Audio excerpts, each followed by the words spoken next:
I want you to take a deep breath. Breath sustains life. And with life there is always struggle, and with struggle there is horror and beauty. Yet though that's the fundamental reality of nature, it's a reality that's surprisingly difficult for media to capture. Stories that truly immerse you in the stunning nightmare that is being a part of a biosphere are shockingly rare and intensely enlightening. Ecosystemic horror is an abyss, and if you hold your breath and take the plunge, there will be no going back. Okay, so what even is ecosystemic horror?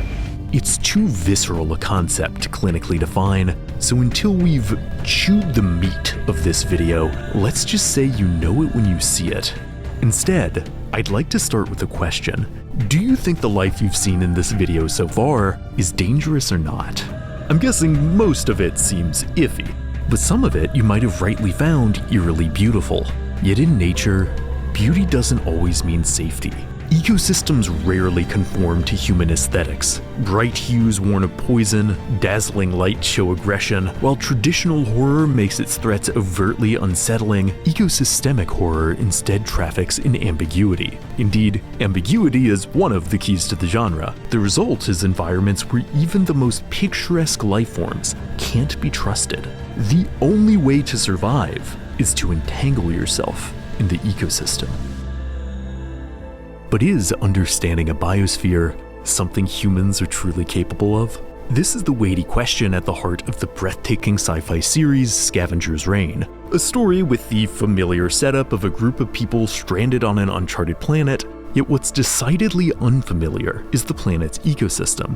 At a glance, the world of Scavenger's Reign is stunning, vibrant, alluring, and also simply dense. Many shots are so packed with biological detail, it's dizzying. Creatures seen for just a few frames have entirely unique designs. In any conventional work of science fiction, such a world would be paradise. But Scavenger's Reign is one of the most subversive examples of ecosystemic horror I've ever seen, so suffice to say, things aren't that simple. The life in Scavenger's Reign is utterly hostile to any predictable notions of the natural world. Wondrous species are dangerous, dangerous species are wondrous, and still other lifeforms survive in ways that are utterly indescribable. The ecosystem isn't just visually alien, it's emotionally alien, an ever more ambiguous tapestry of beauty and horror, and all attempts to understand it only seem to put the protagonists at greater risk. But what other choice do they have? Perhaps the scariest aspect of ecosystemic horror is that once you become part of a biosphere, there is no opting out. An ecosystem is more than overt physical threats. It's also subtler, more formless forces of rot and digestion. You can't escape the environment you live in like you could a horror villain. The environment is omnipresent, within you, just as you are within it. True ecosystemic horror is never just about monstrous creatures, because a single hungry predator could be avoided, but if the world is a stomach, eventually you will be digested. It's only a question of time. Like the best works in its subgenre, Scavenger's Reign strongly makes the case that ecosystems can be all-consuming, though it assigns no moral clarity to that consumption. Flowers that grow from corpses are all the more beautiful for being well-fed. The most vibrant life blooms from death.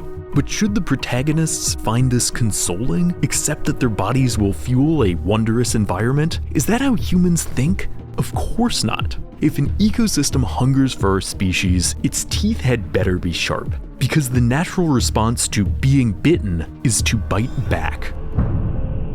Battling a violent environment with mutual violence feels logical, which is why, whether misguided or not, it's typically the first instinct of characters in ecosystemic horror. Humans find safety in aggressively classifying, containing, and if necessary, neutralizing existential threats. So when an existential threat can't be classified, contained, or neutralized, it's uniquely disturbing. In both the film and the novel Annihilation, an ecosystem in northern Florida has gone wrong. Its borders block all communication, flora and fauna have turned unnatural and ominous, and worst of all, the area seems to be spreading like cancerous cells. So inevitably, humans build perimeters, establish labs to study it, send in teams to map and, hopefully, destroy it. But none of these methods seem remotely effective. You can't fight ecosystemic change like you can wage a war, and the very idea that one could subtly warps how characters interpret this environment.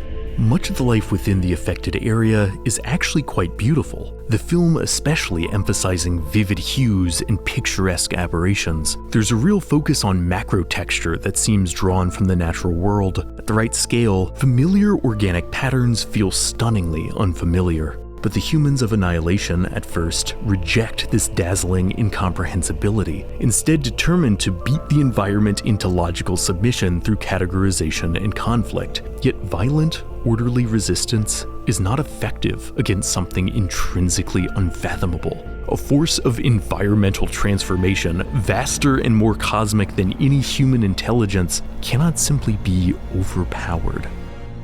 Ultimately, both the film, but especially the novel Annihilation, present nature itself as something beyond our control and understanding. It's notable that one of the most bewildering life forms in the book isn't some otherworldly mutant, it's a crown of thorns starfish, a real species from real tide pools. Though if you've ever seen a crown of thorns, or any of the more eldritch phylum of life dwelling in our oceans, you'd understand the protagonist's disbelief. Reflecting on the life form, she states, "The longer I stared at it, the less comprehensible the creature became. The more I had a sense that I knew nothing at all about nature, about ecosystems, and if I kept looking, I knew that ultimately I would have to admit that I knew less than nothing about myself as well." To gaze unflinching into the fleshy abyss and still believe one could conquer the terrors of the ecosystem is to risk total self-annihilation that doesn't stop certain characters from attempting just that. The self-destructiveness inherent to trying to fight the natural world is a core tenet of ecosystemic horror, and the reason why in both Annihilation and Scavenger's Reign, those who suffer most are those most resolved to master the environment. The Scavenger's Reign character of Cayman in particular embodies the horrific repercussions of an adversarial approach to survival. Thrust into a state of nature, Cayman is uncompromising and aggressive, yet even while believing he's rising above the food chain, Cayman is ever more implicated in the ecosystem, an ecosystem he cannot fathom, any more than he can fathom his own self-destructive tendencies. Across this subgenre, environmental hardships expose each character's personal shortcomings. Far more than his fellow survivors, Cayman is shown to be a hostile yet simultaneously self-pitying man long prior to his crash landing, as needlessly antagonistic in his personal relationships as he now is towards the biosphere. But you can't fight an ecosystem without becoming incriminated in it, this dark incrimination being another key to ecosystemic horror. In Cayman's case, to survive he must form a grim pact with a creature called the Hollow, which he feeds a steady supply of corpses in exchange for protection and nourishment. Cayman and the Hollow bring out each other's worst impulses, their codependent partnership wreaking havoc on their minds and bodies, but Cayman, ever determined to prove his way is the right way, continues to wield the Hollow like a weapon, prolonging his ineffectual war on the ecosystem no matter the personal cost. Likewise, the protagonist of the film version of Annihilation is determined to wound the environment, driven by both self-loathing due to past mistakes and a deep despair at the apparent loss of her husband. In both Annihilation and Scavenger's Reign, negative feelings fuel vengeance, and vengeance fuels a need to simplify the natural world into a simplistic, defeatable villain. But the natural world is as indomitable as it is unfeeling. Raging against its ceaseless rhythms cannot save you from the dispassionate creep of the rot. It only hastens internal decay. That everything in nature decays, in spite of one's fury, is a fact that exposes a more primal form of beautiful terror. While visually organic decay is often breathtaking, emotionally it is uniquely unsympathetic. We don't like to think about the true indifference of decomposition.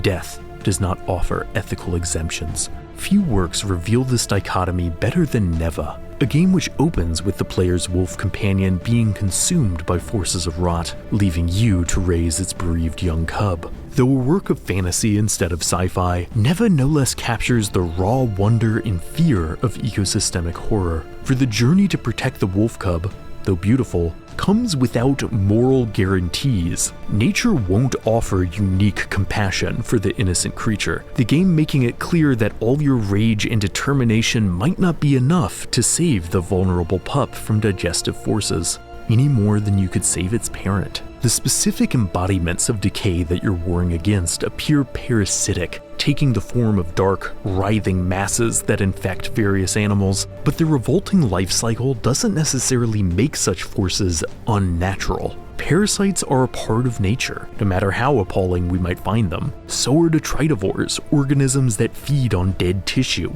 The stomach of a biosphere requires a certain degree of corrosiveness to function. I'm reminded of how in the Ghibli film Princess Mononoke, the most terrifying embodiment of decomposition comes from the very spirit of the forest, a force both horrifying and inseparable from the breathtaking natural world. Decay is a vital part of all ecosystems, as unpleasant as we might find it. Earth has no obligation to indulge human morality.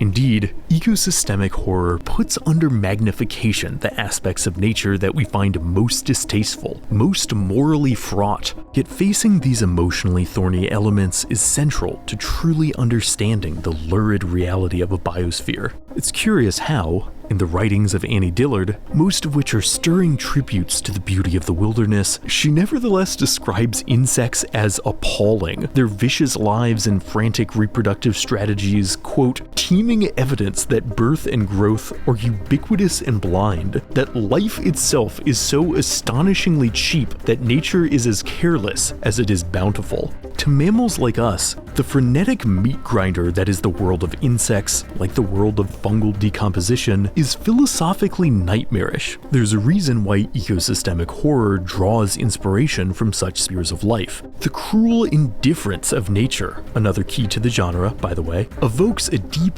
primal sense of disgust and fear in our warm-blooded brains. It doesn't fit with our more romantic views of the natural world. It isn't the way we want life to behave. In some ways, we're at an inherent disadvantage with our struggles to morally reconcile the fouler aspects of the environment. Studies have shown most humans literally have an inherent revulsion towards mold and certain insects, a deeply encoded survival instinct that helped our ancestors from accidentally poisoning themselves. But to take such instincts and then declare certain spheres of Earth to be indefensibly cruel is, of course, assigning human ethics to the non-human. The engine of an ecosystem isn't cruel, just indiscriminate, and there are few things more terrifying to us than a force that can't be appealed to. No matter how we approach nature, each of our bodies will one day belong to the fungal networks and the burrowing insects. It's hard to put a positive moral spin on that. But is there truly no way to reach an equilibrium with an ecosystem? While it's perhaps impossible to fully protect one's body from an environment, to fully comprehend or make moral sense of a biosphere, I still believe there might be room for a different type of understanding. On the surface, the game Ultros is just as ecologically nihilistic as other contemporary works of ecosystemic horror, telling the story of a doomed space vessel being slowly overtaken by an eldritch entity whose influence manifests as a psychedelic biosphere of deadly plants. Yet though highly dangerous, this neon-hued environment also paradoxically holds the very keys to the player's salvation. Learning to grow and cultivate the hostile vegetation, to reshape the lethal ecology into something more traversable, is the only way to survive. In many respects, the ecosystem of Ultros mirrors the one present in the classic sci-fi novelette Swarm by Bruce Sterling, a story that also features a mysterious, sealed-off environment in space that, despite its many dangers and disturbingly insectoid appearance, is nevertheless a place that humans can learn to live within through cautious cultivation.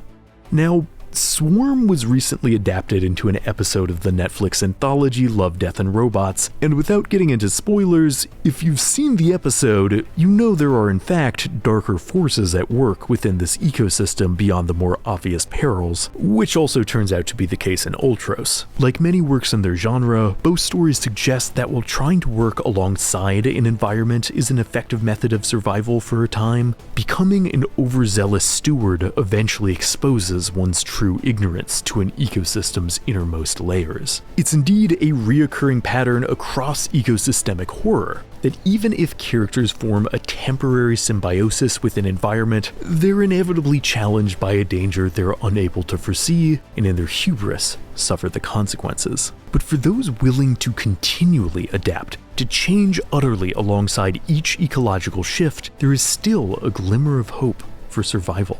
In the end, Ultros doesn't completely dismiss the possibility that one could learn to live within its food web, even while acknowledging it would be a life much changed. For those unafraid of evolution, perhaps an ecosystem need not be a death sentence.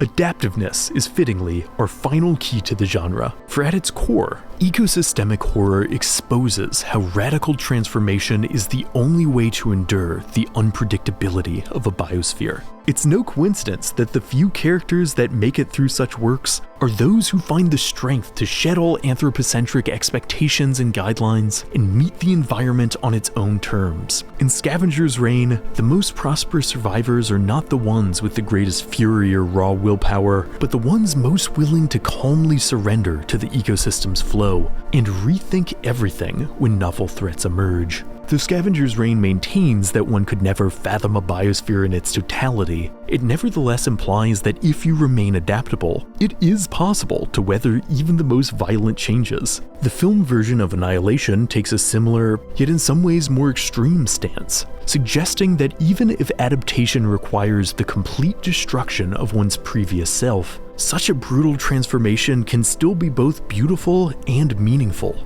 Many of the characters in the film are completely torn apart in both body and mind, yet they continue to find value in their new, redefined existence. Indeed, some no longer see the alien forces that warped their flesh to be destructive at all. It wasn't destroying. It was changing everything. It was making something new. Transformation and consumption need not be emotionally caustic. I think of the gorgeous digital art of Adam Lee, art that brilliantly renders organic life in a state of surreal semi-mutation, and while many of these alterations are unsettling, as is the case in Annihilation, other lifeforms possess a novel, vivid splendor that is all their own. A lot of these designs were created for the upcoming video game Astropulse, which is shaping up to be another super interesting work of ecosystemic horror. Oh wait, it was cancelled. This industry, I swear to, but in the stories of this subgenre that actually get to come out, there tends to be a bright side to each transformation. Change, even violent change, isn't an inherent negative. To accept an ecosystem's utter changeability, to be utterly changed by an ecosystem yourself, all without succumbing to fear or revulsion, is lovely in theory. When consuming a work of ecosystemic horror, one of course doesn't want to associate oneself with the inflexible, aggressive characters who suffer comeuppance. You want to be the enlightened survivor, the figure who learns to transform with nature, but that's of course easier said than done. Again, humans don't take much comfort in the flowers that grow from our graves. Even if we wish to be so open-minded, even if the petals have the most beautiful hue. We simply don't like decay, regardless of the assurance of growth and rebirth. In many respects, the setting of Rainworld, because if I make a video about ecosystems without mentioning Rainworld I'll spontaneously combust, has been grappling with this difficulty for almost a decade. The latest entry, Rainworld the Watcher, perhaps faces these themes most head-on, as the creature you play as doesn't survive the journey physically unchanged. Like a biological ship of Theseus, each environment you successfully journey through grants you a new skill, but subtly mutates your form, until it feels like there is very little of your original body remaining. The environment too is going through a radical and at times destructive rebirth, in part due to your own machinations, the player influencing it just as it influences the player. Yet even when the environment and the player are most damaged, when the decay is at its most absolute, there is always some new sprout pushing up from the putrid humus. The most breathtaking blossoms are still yet to unfurl. But is this comforting? Is this in equilibrium? Is there beauty in the eternal churn of ecosystemic change? It's not really a question I can answer. Ecosystemic horror isn't really a genre that traffics in definite answers, or even answers at all. There is horror and beauty. The rest is up to you. I opened this video by asking you to take a deep breath, to consider on the inhale and the exhale the struggles of the natural world and the terror and wonder inherent to that struggle.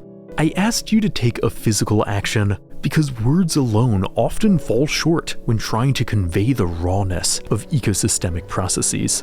Terminology is a net that the wriggling truth of nature often slips through. For instance, I made up the term ecosystemic horror for this video, but it's been a thing for a while, a dark pulse rippling through human storytelling, even if it didn't yet have a name. Environmental and ecological horror are pre-existing labels for nature-adjacent spookiness and are definitely related to the works we've discussed, but to me there's a deeper, more inherently consumptive and transformative subcategory within these larger umbrellas. This classification, however, is also inherently insufficient, as are my attempts at defining it. To try and catalog anything ecosystem-related is an inexact endeavor. For all our genera and subgroups, we often fail to capture the more visceral truth of a biosphere. As I said near the beginning, you know ecosystemic horror when you see it, and when you feel it. Feel a certain awe, a certain revulsion, a certain lack of definition in the borders of the self. Though language conveys these narratives to us, they inhabit a space beyond language. They're a texture, a waveform. The longer you stare into the fleshy abyss, the less comprehensible the abyss becomes. The more you have a sense, there is no going back. You know, even though I just made a video about the abyss, I'd like to show you another abyss. But this one is special, because although the darkest pit of mythology has held eldritch gods and monsters since civilization's dawn, so many of these primal terrors are seldomly explored. I've always wanted to shine a light on the most mysterious deities and demons in history, which is why I'm very pleased to finally be able to announce the new Curious Archive miniseries, Gods and Monsters. Here's the basic pitch for episode 1. It's a video where I sink my teeth into deep-sea deities, exploring Lovecraftian gods, abyssal serpents, only the gnarliest stuff from the absolute lowest cosmic trenches. And if that sounds up your alley, I promise the next episodes are even... Okay, wait. I guess I also need to pitch Nebula. Alright, so Nebula is the place where Gods and Monsters episode 1 is available to watch right now. It's a stable, ad-free streaming platform for early, exclusive Curious Archive videos and early, exclusive videos from your other favorite creators. Tom Scott, who I'm so excited is back, has his next video up on Nebula right now, a week in advance, and is going to be releasing all his videos on Nebula a week early. Basically, Nebula's great, and I wouldn't have been able to make Gods and Monsters without their support, which is also your support. By signing up for Nebula, you're directly helping channels like mine stay afloat. And since we're creator-owned, we can also keep the price down. If you sign up with the link on screen or in the description, you can get Nebula at 50% off, just $30 for the year or $2.50 a month. Becoming a part of Nebula will help me continue to make this new series the best that it can be. I'm seriously so excited about it, but it will also help me continue to make stuff right here on YouTube for everyone to enjoy. There is no better way to support Curious Archive. Also, if, like me, a monthly or yearly subscription model just isn't your thing, you can instead use my link to get an unlimited lifetime of Nebula access for a one-time payment of $300, which is a full $200 off, for an account that will literally never expire. And, as I always like to remind people, if you'd like to share these videos, each Nebula subscriber automatically gets free, week-long guest passes so that friends and family can watch absolutely anything they want. You can also gift a month, a year, or even a lifetime of Nebula access using Nebula gift cards. There's a lot of ways to enjoy Nebula, but there's only one Nebula. One platform that I trusted to allow me to make this Gods and Monsters series while letting me have full creative control. So I hope you give it a watch. Again, sign-up links are on screen and in the description. Please enjoy the Abyss. And, as always, thanks for watching. If you enjoyed this entry, consider lending your support by liking, subscribing, and hitting the notification icon to stay up to date on all things curious. See you in the next video.